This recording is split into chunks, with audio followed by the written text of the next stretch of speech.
কর্মকর্তা, সাবেক কর্নেল এবং ডিজিএফআই কর্মকর্তা, বর্তমানে ইউনাইটেড গ্রুপের একজন অ্যাডমিনিস্ট্রেটিভ অফিসার কর্মকর্তা জনাব আবদাল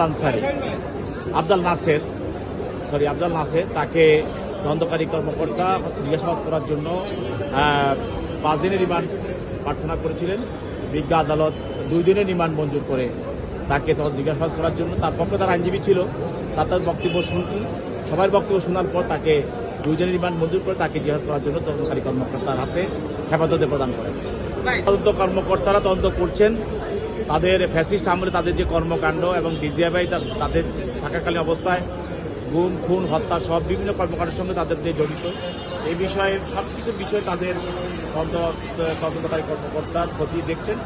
অবশ্যই তদন্তের স্বার্থে তারা এগুলি এখন প্রকাশ করবেন না, কারণ তদন্তে ব্যাঘাত করতে পারে। অবশ্যই তদন্তকারী কর্মকর্তা তদন্তের অগ্রগতি আছে বিদায় পরবর্তীতে আবার রিমান্ডের প্রার্থনা করেন।